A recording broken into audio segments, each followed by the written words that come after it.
How to delete Instagram account permanently on PC. Hi everyone. In today's quick video I'm going to show you how to delete your Instagram account on PC.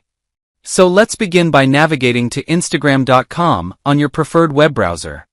On the Instagram homepage, click on Profile in the bottom left corner. Once in the profile page, click the gear icon at the top right. From the menu, select Settings and Privacy. And then click Account Center. Under Account Settings, click Personal Details. Next click Account Ownership and Control. And then, click Deactivation or Deletion. Once here, choose the account that you want to delete.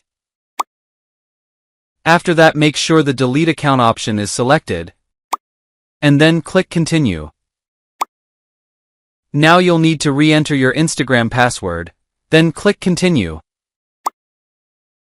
Here, Instagram will ask you to provide a reason for deleting your Instagram account. Select any reason from the list, and then click Continue. As a final step, click Delete Account, and your Instagram account will be permanently deleted. I hope this video was helpful. Thanks for watching.